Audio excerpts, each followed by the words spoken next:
Any additions, deletions, or corrections you'd like me to know about? No, Your Honor. What would you like to tell me about Mr. ToddHunter? Your Honor, we're asking the court to impose a recommendation as proposed by AP&P. I want the court to know that apart from the conditions that are proposed and the 225 days that he has done in custody, he has been accepted to a 6-month inpatient program with Papillon, I believe it's pronounced.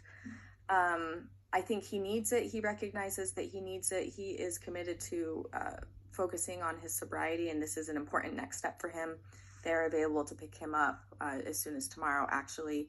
But as part of this sentence, we would ask the court to acknowledge that and include that that as part of his substance abuse evaluation treatment. I'll submit on that. State's position, please. Your Honor, the state doesn't have any corrections, but I disagree with AP&P's recommendation, and I'm actually deeply concerned by them. I feel the recommendation in no way captures the seriousness of Mr. ToddHunter's crimes. I would stress that Mr. ToddHunter dealt fentanyl, which led to the overdose and death of Emily Doctor, whose father submitted a victim impact statement to the court and was filed this morning. I don't know if the court has had an opportunity to review that yet, but Ms. Doctor was found on Christmas morning of 2023.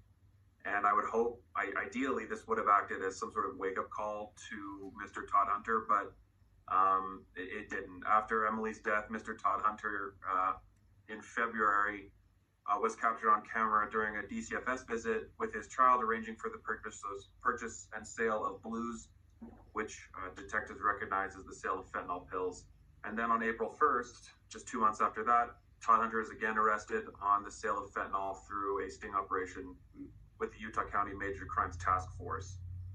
Bottom line, the court is acutely aware, but there has been a 1,160% increase in the deaths that involved fentanyl in the last decade.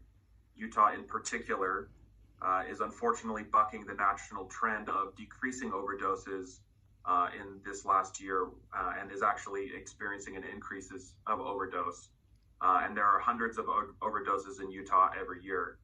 And despite the profoundly tragic and unfortunately common deaths like Emily's, fentanyl continues to ravage our communities because of people like Mr. ToddHunter who cannot get the picture.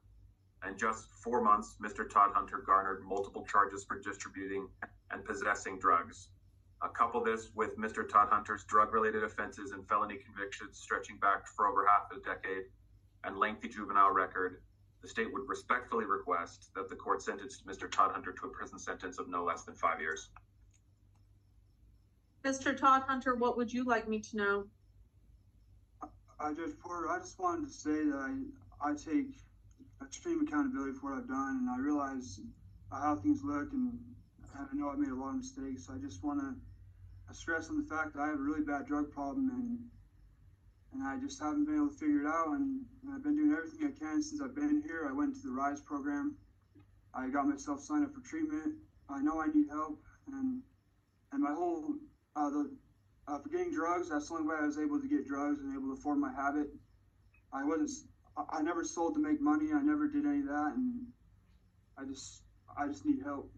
And I just wanted to ask just for one chance to change my life and to get that help, and I just don't know what else to say. I'm sorry. Ms. Pitcher, final comments for Mr. ToddHunter? And I'll just stress for the court that where the jail guidelines in this case have him at a midpoint of 60 days, he has done well beyond that. It is very clear that he needs help, and I don't know that prison is going to do it. I think he needs a very intensive treatment program. He's got that lined up. That is what's going to help him rehabilitate long term. All right. For benefit of the record, I have read Mr. Doctor's victim impact letter. Sir, I understand you're online as well. The only thing that I can tell you is I am deeply, deeply sorry for your loss. Words can't describe what you might be going through. I read every word of your letter, and I am so sorry. I am glad that you have your family and your beautiful grandson, and I wish you nothing but the best working through this tremendous, tremendous loss. Mr. ToddHunter? after that loss, after the death of somebody that you knew, that you ostensibly cared about, you continued to distribute drugs, even though you knew that that conduct put everyone, not just you, but everyone that you were to give those substances to at risk. And in fact, someone had died. And someone died, and it wasn't enough for you to stop.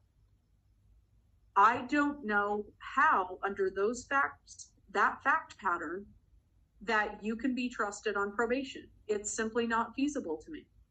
You have shown with all clarity that you are incapable of following through with simply not giving drugs to other people. You distribute and you make the problem worse. It's not just your addiction. It's that you are making it worse for the people around you. And in fact, after someone died, you kept doing it. That means to me that you are a clear and present public safety risk. That probation is not something that I am willing to give you the opportunity to do, because it is simply not safe for you or anyone else. It is the sentence of the court that for distribution, a second-degree felony, you are punished with 1 to 15 years at the Utah State Prison. Distribution, a third-degree felony, 0 to 5 years at the Utah State Prison. Class A misdemeanor, 0 to 364 days at the Utah State Prison.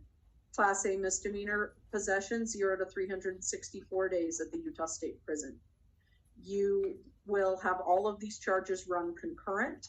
I will also recommend to the Utah Board of Pardons and Parole that you are offered as soon as possible substance abuse treatment while you are at the prison. It is a forthwith commitment. I will also recommend credit for any time that you've served while you've been in custody. I am not imposing a fine given the prison commitment. Is there any restitution on any of these cases, Mr. Packham? Your Honor. Mr. ToddHunter, you need to get your drug addiction under control, but more important than that, you need to quit giving it to other people. I'm simply not going to have that kind of behavior in my community. It's not going to happen. I wish you the best moving forward, sir. I really do. And Mr. Doctor, thank you for being here today. Your Honor, my last matter, I apologize. My last matter is Brianna Accarelli.